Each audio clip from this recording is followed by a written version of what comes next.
What's going on, man? It's your boy Jay Holley, and we are back for another episode of Unfiltered with Jesse Holley, episode 93. 93. Thank you. You are far too kind. You could have been anywhere in the world, but I am so glad that you are here with me. I am Jesse Holley, the sports talk equivalent of Braille. People feel me when I speak. You guys know what you got to do. Like, subscribe, hit the notification button, tell a friend to tell a friend, do all that good stuff. Follow us on Instagram, on Facebook. Follow me on Twitter at Mr. Fourth and Long. Follow Fanatics Views on Instagram, on Twitter, on Facebook. Yeah, we outside. Get us out there. We appreciate you guys tuning in for the Sean Merriman interview the other day. It was a great interview. If you haven't seen it, go check that out. Sean Merriman was fantastic. A lot of great nuggets in there. Some funny stuff from Sean Merriman doing that. You guys know I like to get down. I like to give my motivation at the beginning because let's be honest, some of you will not be here at the end. I'm just not for everybody, and that's okay. I'm okay with that. You should be okay with that too, because you aren't for everybody. So here's what I got. And it's very simple. It's very straight to the point. It applies for any and everybody. It doesn't matter what age. It doesn't matter what gender. Doesn't matter what you identify as. Doesn't matter about your religious beliefs. Doesn't matter about your political beliefs. Doesn't matter about what your sign is. It doesn't matter about whether you're white, black, purple, blue. Doesn't matter if you're rich. Doesn't matter if you're poor. It just matters. And here's what it is. You better get to living. You better get to living. Life is so fragile. None of us, not me, not you, none of us know the day or the time. Believe what belief you have. Whatever God that you follow. If you feel like you God, cool. I'm not here to argue with you on that. You need to tell whatever God that you serve to get to live it. Because as I've gotten older, thanks be to God that I've aged every single year. I want to age. Aging, when you get to a certain point, you ain't mad at aging. You ain't mad at aging. I want to keep getting up every single day. But I look around. I see the news. I see it on social media. I see it in my own personal life. You never know when your number is getting ready to be called. You never know when the next doctor's appointment says that you have some sort of sickness. You never know when the next time that you get in the car that you're going to make it to your destination safely. You never know when you walk into the store. You never know when you lay your head down at night to go to sleep. I had a friend of a friend who I knew, but I wasn't closely associated with them, but 40 years old, went to bed, former athlete, never woke up. No drugs, no alcohol. His time. I don't know how he lived his life. I don't know what he lived his life for. But I'm telling you, you better get to living. You better get to living. Take the trips. And be responsible. But go, do, see, achieve, love, hurt, cry, laugh, all the emotions. You better get to living. Because the last thing you want to do is not wake up and regret not living. None of us know the day or time.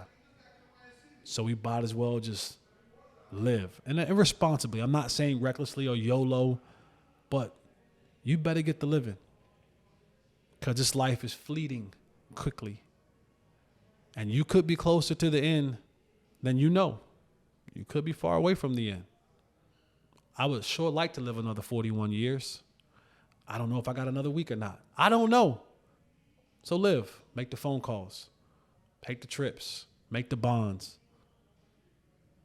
If it means breaking off a relationship, do it. Live. You better get the living. All right, man, let's get into this. Let me first start off, and this kind of just goes hand in hand with what I was just talking about. My thoughts and prayers goes out to the 60 passengers that was on the plane that crashed last night. From the sounds of it, it was some figure skaters that were on that plane, 60 members on the plane, 4 crew members, and then you have the people that were in the helicopter. Again, talking about getting the living, that plane was landing. There was 64 people on that plane that thought, in a matter of moments, I'm going to land, grab my bags, and get back to life. And then they didn't.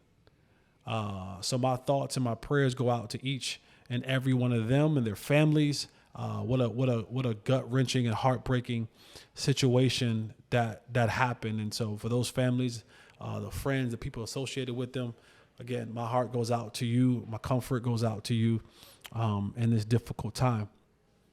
All right, let's get into this Cowboy news. I haven't had a chance to talk to you guys. It's been a while. I did the Sean Merriman and we've just been busy and moving and shaking. But the Cowboys got a new coach. The Cowboys have hired a new coach. Brian Schottenheimer has been named the 10th head coach of the Dallas Cowboys. And there's no need for me to beat around the bush. You guys know I'm a straight shooter. I give it to you raw, pause. But I'm going to give it to you straight shooter. And to be honest with you, I did not like the hire. I didn't like it. And the more that we get into this, I kind of still don't like it. Now, I will say, I am willing. I have no choice in the matter. I don't have a choice in the matter in giving him a chance. If I'm going to cover this team and I'm going to cheer for this team, I do have a choice. I don't have to do anything at all. But then that means no Unfiltered. That means no DLS. That means no hanging with the boys. That means no believe the Cowboys. And I got a mortgage that don't stop. So I don't really have a choice but to continue to follow this team and to be patient whatever their decision is. But I did not like the hire. Todd Archer wrote a story today, and it just kind of did the timeline of how it all went down. Let me also say that Mike McCarthy, Michael from Pittsburgh, where that kind of whole thing went left, and I wasn't a proponent of bringing Michael McCarthy back. But Michael wanted a 5-year deal. Jerry and company said, we're going to give you a 3-year deal. They couldn't see and meet in the middle, so they decided to part ways. Then led the approach to getting the new head coach. And, of course, the names that were coming about, they interviewed Robert Saleh, and they interviewed Leslie Frazier, and they interviewed Kellen Moore for 90 minutes. And all of us kind of thought it was Kellen Moore, which I wouldn't have been happy with that either. Maybe I just need to find a place where I can get some happiness at. That's what it sounds like. But during this process, the Cowboys decided that they were going to bring in Brian Schottenheimer to interview for the offensive coordinator position. But once they got him in the room, and oddly enough, the person that was pushing the agenda and the name of Brian Schottenheimer wasn't Steven, wasn't Jerry. It was Jerry Jr. He was the one that said, hold on now. We might want to go outside the box, but we may be missing something here. And he was the one that pushed for Brian Schottenheimer to be interviewed as the head coach. Now, let's take a quick time out from there, because hearing that you were interviewing these other candidates, but you were still looking to bring on Brian Schottenheimer as your offensive coordinator, tells me that the Joneses are hell-bent on them being the one that handpicks staff, which I think totally wrong. I think as a GM, you pick the head coach. The head coach now gets a chance to pick his staff.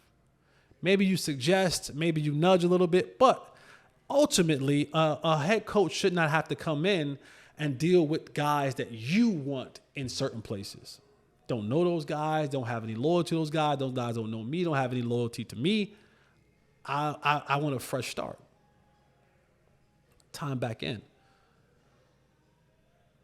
After meeting with Brian Schottenheimer for a little bit, they said, hold on now. We may have something. And if you heard anybody talk about Brian Schottenheimer from the inside, they've all kind of said the same thing. Like, this guy is a leader of men, and he could really control a room. He can really get up in front of a room and control a room. I don't know if they said leader of men. I might have made that up. But control the room, definitely. He gets talking to you. He can make you a believer. And they said, okay, let's see what he got. And the more he talked, the more Jerry believed. And the more he talked, and the more he believed. And the more he talked, and the more he believed. And by Friday, they had talked enough, and they had begun to believe enough that this was going to be their 10th head coach in Cowboy history. The agent, Jimmy Sexton, they sat down. They got the parameters and the framework of a 4-year deal and got it done. That's why we got the announcement on Friday night after dinner, 9:30 time, whatever it was. Then you have the press conference.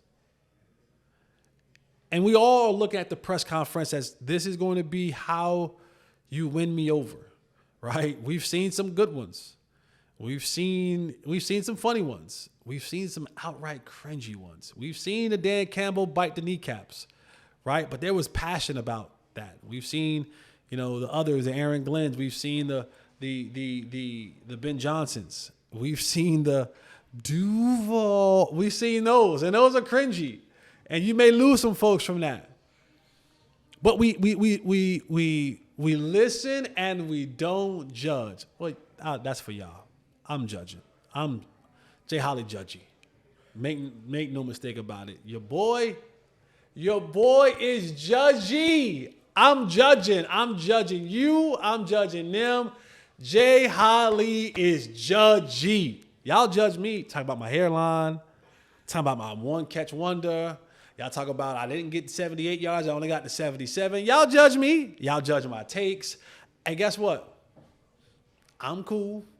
Y'all keep showing up. Keep talking about my hairline. You got to see it. Talk about it. I'm with you. I'm judgy. And so I listened and I judged. And I hear things like continuity in change. And I just thought, and I'll even back up. I think about Jerry saying in the media a couple years ago that he would be embarrassed at the size of the check that he would write if it ensured him winning a Super Bowl. You would be shocked and embarrassed or shocked and amazed at the size of the check that he would write if it correlated to him winning the Super Bowl. And you hear that and you have no choice but to judge because he refuses to write the checks that are big enough to go and win a Super Bowl. And then you listen to things and he says it's the biggest risk I've ever taken.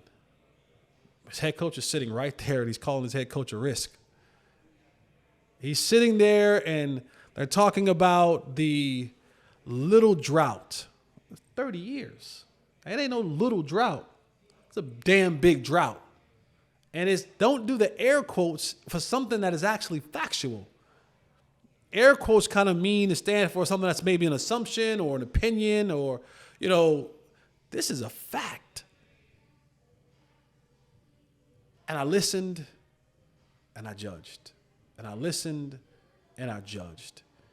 And partly when it comes to Brian Schottenheimer, he has to deal with a little bit of the back taxes of the people that came before him.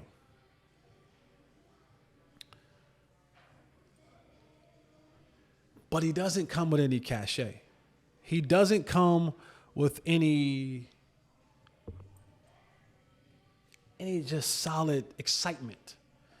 Brian Schottenheimer was office coordinator for 14 seasons with 4 different organizations since 2006. His offices have cracked a top 10 in points 5 times. He's ranked number 1 in scoring just once, and that was in 2023. But then I listened, and I listened some more, and then I heard things like, Brian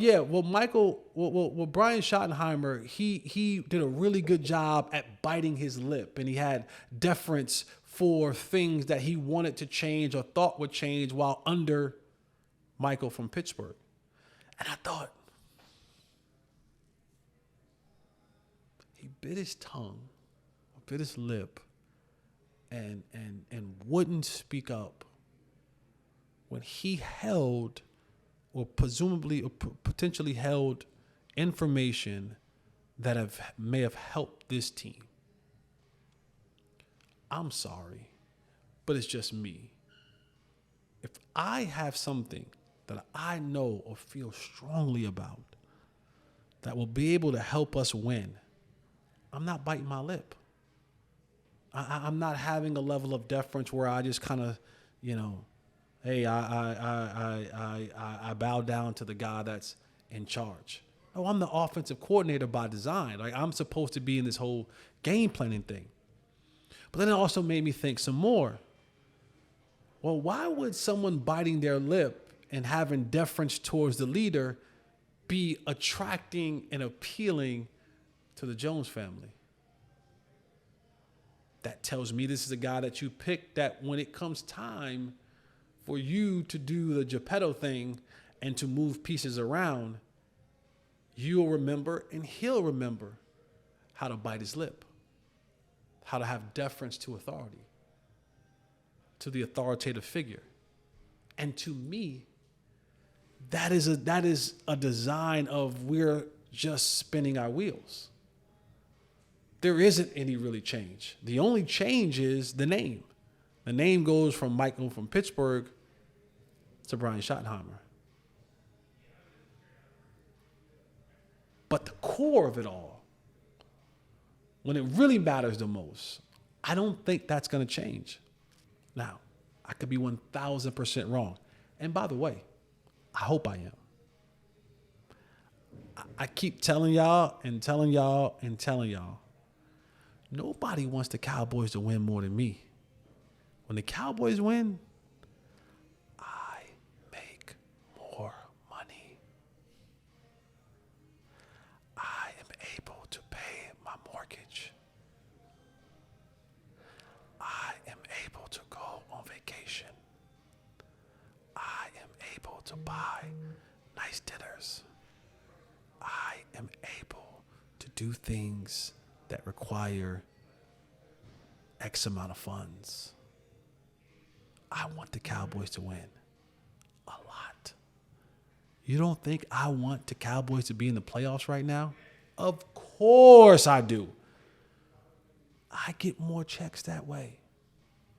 I'm in it for the same reason Jerry's in it.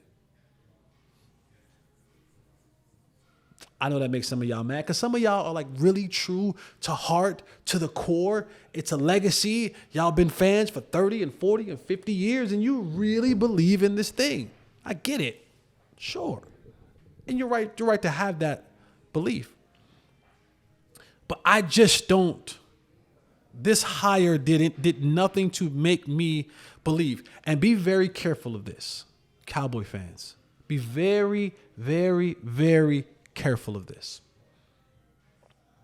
Because whether you want to admit it or not, whether you want to be honest with me or not, whether you want to look yourself in the mirror and say to the person that is staring back at you the truth or not, you're desperate. You are desperate as a fan. That's why the anger, that's why the emotions are spewing out, whether it be social media or in the barbershop talk or in your friend group chat or whatever it is, in the comments.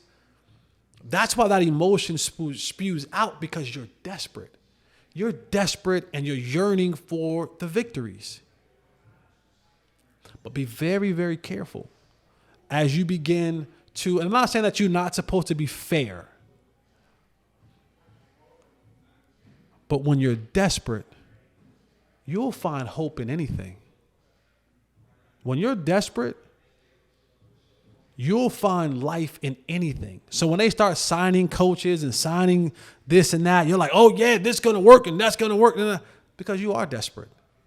This is a desperate fan base. This turned into a very desperate fan base.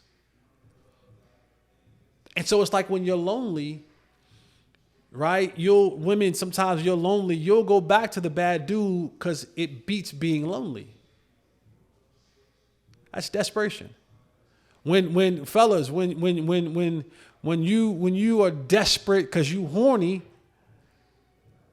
the 5 at the club, you start saying things like, I mean, she do got cute ears though. I mean, you seen her fingers? I mean, her fingers are beautiful. You be like, and we both like anime. Like you start grasping for straws. When you're desperate, you'll find hope in anything. And I don't want to be unfair, but I also want to be very realistic. I'm not excited. I don't like the hire. And I'm going to give him a chance. But when you start hiring guys from within, there isn't that fear factor. There isn't that fear of when this new guy comes in, he don't know me. So I need to show up. I need to put on my best performance. I need to be at practice. I need to be at OTAs and minicamp. I need to be studying. I need to work out. I need to come in underweight. I need to come in shape. Because the new guy, just by his sheer presence of being new to the surroundings, there is a level of healthy fear. I don't know him. He doesn't know me. So I'm going to go over and give him everything that I got because the potential of me not being here reigns. But when you march Shotty back in the locker room, there is a little bit of, I know him, comfortability. I know they call it continuity or whatever it is you want to describe it as. I just feel like there has to be so much that is done. And I just need, I need a sharper, I need a more innovative, I just need more from my head coach. And the other thing that you have to remember too is I don't look at Brian Schottenheimer as a guy who is a disciplinarian, a guy who commands the room in such a way that guys are afraid to not be on their P's and Q's. And so when you have that happen, you fall back into what it was before. And then you also look up and you go, because players aren't dumb. Players aren't dumb. They know who was the hire, and you still have that factor in where you say, well, Jerry runs this. Like, we know that you don't have the ultimate power. We know that the ultimate power still lies in Jerry Jones and in Stephen Jones. So when I got an issue or a problem, I don't really even come talk to you. I come talk to the real man. That creates that disconnect between player and coach, between players in the locker room. And he's going to have to come out the gates. He's assembling his staff. I just heard not too long before I came on that Lunda Wells, the tight end coach, has been retained.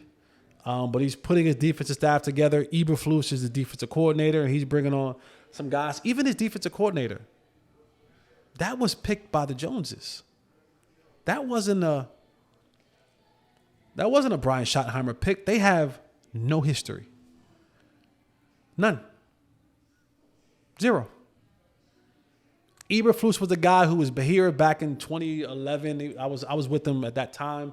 Went on to Indianapolis and then, head coach at the Bears. No ties to that. Like, even your defensive coordinators, a little bit, not a little bit, but a pick of someone else that you now have to gel and mend with. And I don't know if his style it's going to be interesting to see. Because everyone that I've talked to about what Eberflus likes to do, he's not a guy that wants to move his guys around. He's not a guy that sends blitzes. He is very, very based Very vision defense. Keep everything in front of you, see it. We're going to see how that relationship works out with number 11. And I say that for the head coach because be ready to be crisis management. There's a lot that comes into the head coach position. I honestly, not to be negative, but I do hope he is successful. I don't believe ultimately he will be. And when I mean successful, I mean NFC Championship, Super Bowl. Like that's success. Doing 12-5 again or 13-3, been there, done that. Getting out you get a one playoff one every now and again, cool.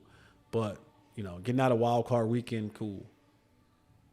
Getting somewhere that's significant, that to me is success. I'm done. I've been done with the regular season mumbo jumbo for a while. That's okay. I've seen 13-3. I've seen 12-5 3 times. I've seen it all. I've seen it. Remember when Smokey was, when Felicia came, he was like, man, bye, Felicia. Just move. Go ahead. I'm done with the regular season. Success means you go deep into the playoff and you break that 30-year curse or drought of not making the NFC Championship game. But we shall see what old Shotty can do. I do hope. And I guess I have to take a man for his word, even though their words have not been solid man conversation words. But Stephen Jones have said it on multiple occasions in the last couple of days that he understands that he now has to move differently in free agency. What does that mean? I'm not trying to decipher that. I'm just not. We spent the whole year trying to decipher all in and what that meant. Because we heard all in and we like, bet, let's go. So when I hear someone says, I know that we have to do different and we're going to move different in free agency, show me. I'm from Missouri. Got to show me. I'm from Jersey, but you get the same. Got to show me. You can't sit there and tell me in press conferences and try to sell me a hill of beans. Don't pee in my eye and tell me it's raining. Show me. Put your money literally where your mouth is. And I'll believe. And it's the only way that he's going to have success. It's the only way he's going to have success. I don't think he's X and O savvy enough. I don't think we have the competitive advantage under the headset with Brian Schottenheimer. It's going to take the current group that we have, even if all healthy and Dak is healthy and as currently constructed, if we did not make one change, I don't think he gets this team to the playoffs. So unless you get him some more dogs, some real players in free agency, and draft your butt off, we'll be sitting back here next year saying, get rid of him. That's just where I feel. All right, man, let's get a little Super Bowl preview. What's Super Bowl? The Super Bowl what? 50? What is it? Super Bowl 50 what? I don't even know what the number is. It doesn't even matter. LIX. Was that 53? 50? I don't know. 59? I don't know. 59? It might be. Chiefs, Eagles. Let me say this from the jump. I made this mistake once, 59. I've made this mistake once. I will not make it again. I am going for the Chiefs. And it had nothing to do with, Philly hate. No, I'm not betting against Patrick Mahomes. I'm not. I made a mistake already once. I'm not doing it. I don't care if Patrick Mahomes, you can take the 1968 Chiefs and put them out there. You got 15? Taking the Chiefs. The only way I come off that is if 15 is not in uniform. If he ain't in uniform, you got a chance. If that joker is in uniform, Jesse Holley, Mr. Unfiltered himself, the sports talk equivalent of Braille. I'm taking the Chiefs. So let's just get that out the way off top. And I'm not saying that the Eagles don't have a chance. Shout out to Harry Roseman, the GM of Philadelphia. He's put together the best roster that money can buy. I mean, he went and got Saquon, paid him some bread, 2,000 yards. He got A.J. Brown and Devontae Smith. You know, they made a trade early in the year to bring over Dotson. Look, they still got the tight end and Goddard. They have the best offensive line in football. And that's crazy to say when you lost a future Hall of Famer and Jason Kelce at center. And you still got the best offensive line. They got the best defense. Vic Fangio got those boys rolling. Jalen Hurts may not be the best quarterback in the world, but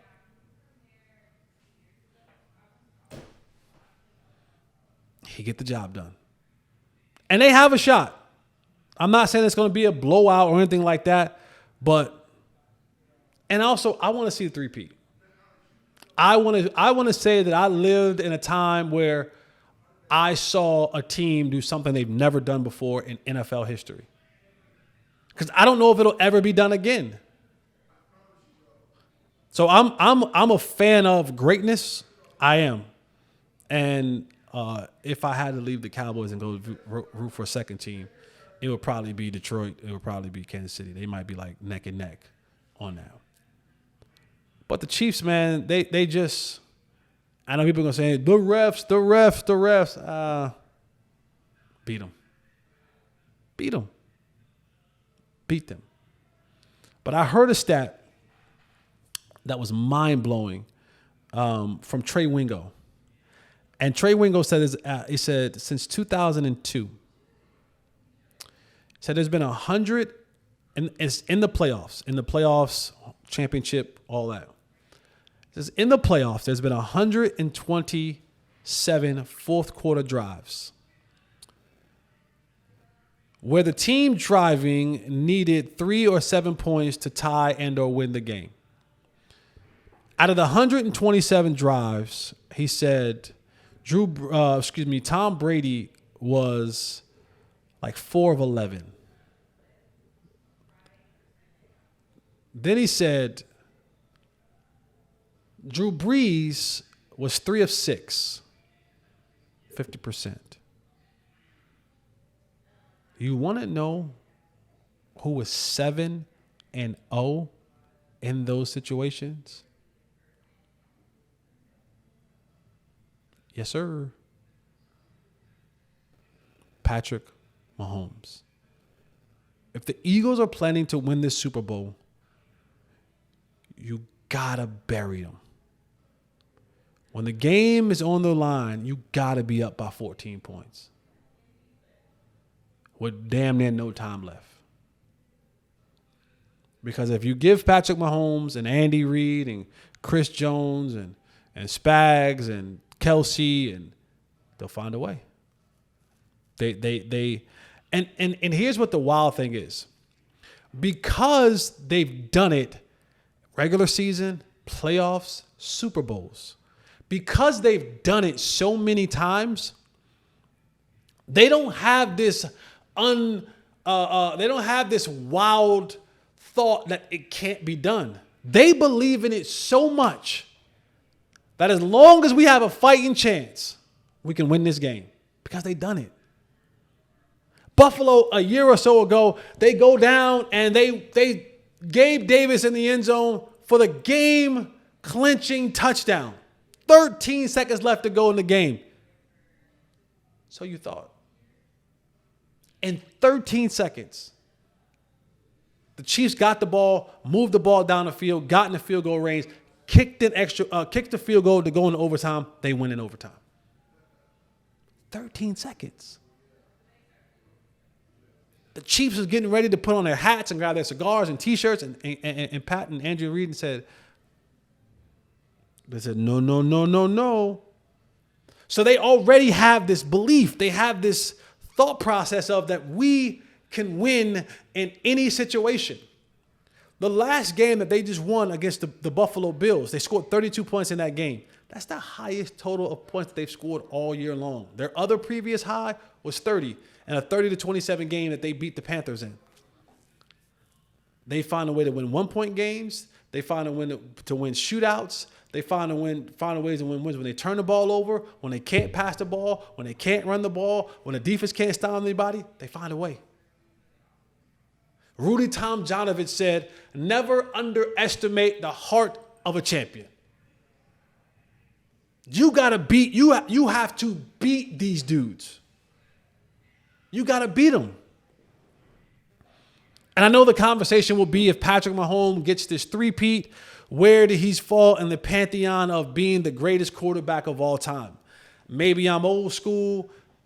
Maybe I'm just the way my thinking is that if he wins this, yes, this gives him 4 championships in 6 years. He ain't the GOAT. He ain't the GOAT. That dude that's running the team over in Oakland and doing the games got 7. This is like, that argument is basically like the Jordan LeBron argument, right? Like Jordan went and got 6, right? He has the MVPs, he's all that, and then LeBron comes in. And LeBron comes in from day one. He has the hype. He has all of that, right? He has what was the tag that he was on? The one. He was the one, the Messiah. Some called him, like LeBron James, King James. I think Patrick Mahomes is King James. I do. I think he came in with some hype and some flair, and after that first year under Alex Smith, he got the keys to the Porsche, and he's taken off like LeBron did. Took him a little time to get there, but when he got them championships, he bang, bang, bang, bang, bang. Jordan's still a GOAT. Old TB12 still a GOAT. Until you either match or surpass the ring total, you'll be in an elite class. You'll be in elite conversation. You'll be spoken amongst the greats. You may even be considered one of the greatest. But until you go and get 7 and or 8, you'll be 1B, which is not a bad place to be. And LeBron, for all the records that he'll break and the years that he's played and all 30-point games and 40-point games and 50-point games, and he's 1B. The GOAT is the best player to play the game. Now people are going to say, well, what about, Wilt? Who was it? Wilt had this many. Whatever. Scratch Wilt. Shout out to Wilt and his people. But and I don't want to like Philly again. They got a damn good team. But I look at it if everything is equal, I look at 2 factors. I think the Chiefs have a decent defense, good defense, but more than good defense, really good defense. I think the Eagles have a great defense. I look at 2 things that when it comes down to it. I look at the quarterback, and that is not even close when it comes to who has the better quarterback. It ain't even close. And then I say, do I get a slight advantage under the headset? And I would take Andy Reid and Spags any day over Dumbface. Let me not call him Dumbface. Nick Sirianni, because I'm being fair here. Nick Sirianni and Vic Fangio. I would. I think the 2 are just better. Spags is one of the best defensive coordinators in the league. He gonna dial it up. You already know. That's gonna happen. Andy Reid is, he's on that GOAT level too. Got to beat out number Belichick, but he's on that GOAT level. I don't think we wouldn't know. Even Philadelphia fans, they wouldn't call Nick Sirianni GOAT or on a GOAT level. They wouldn't call Vic Fangio better than Spags. they were being honest. They definitely wouldn't say that Andy Reid is a lesser coach than Nick Sirianni. I don't think that. I know Philly fans be wilding, but they ain't wilding like that. And while most people have talked about that this might be a boring Super Bowl, nobody really cares about this Super Bowl. If folks is putting their money where their mouth is, Vegas say y'all lying. Vegas says y'all lying. For those, and when I'm saying this and I'm pointing at the guy behind my camera. So if there are viewers who aligns with Tay about this going to be a boring Super Bowl, this Super Bowl not, Vegas says a record $185.6 million so far worth of bets have been made on the Super Bowl in Vegas books. So somebody lying. Somebody saying that this ain't going to be an important Super Bowl, a watch Super Bowl, an interesting Super Bowl. Somebody lying. $185.6 million have already been bet on the Super Bowl according to the books in Vegas.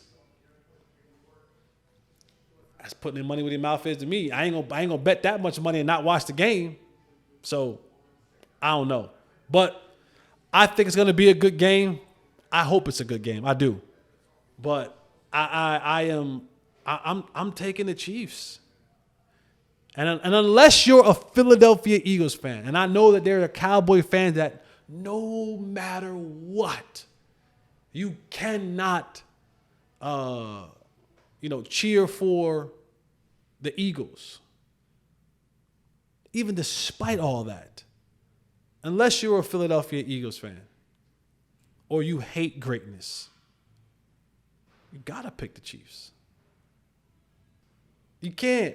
The record says that you'll be a fool to. But some of you will, and some of you will have to pay. You'll have to pay the piper. I like to see. Let me see if they have on what side of the money of where it's going. They said the amount wager eclipses the previous high on the Super Bowl, which is in 2022.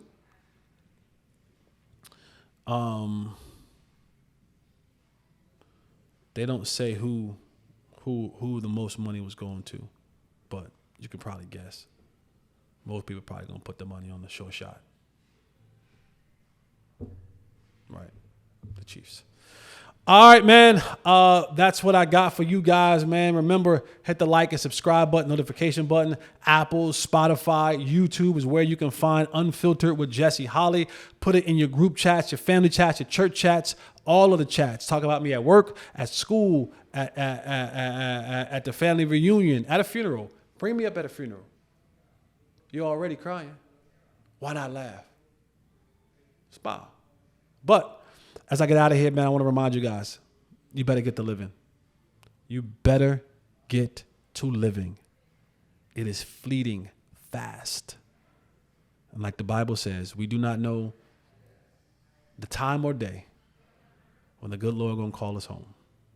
And those that don't believe in Jesus, that's fine. All the knees will bow and all the tongues will confess on that day. Y'all got to deal with Jesus on y'all own time. I'm gonna be like, yo, my boy. You're gonna be like, hold on, Jess. You were bugging us a couple of times down there on earth. Let's learn to do this right quick before I let you through these gates. But my robe is already custom made for when I get there. But God, if you listening, I ain't trying to get there just so fast. I'm gonna get there, but I don't. Just let your boy stick around. I got some things I'm trying to do. I'm trying to get the living, Lord. All right, man. That's it for your boy, Jay Holley. We won't be back next week, right? I'll be back next week. Traveling the Super Bowl. I'll be working some other stuff, so we'll be out and about. But, follow me on Twitter at Mr. Forth and Long, Fanatics Views for all the great content. Again, and watch these episodes. 93 of these things, man. Catch up. Let's go. Let's get this thing rock and rolling. All right, man. That's it for your boy, Jay Holley. Remember, eliminate the contingencies. I'm out.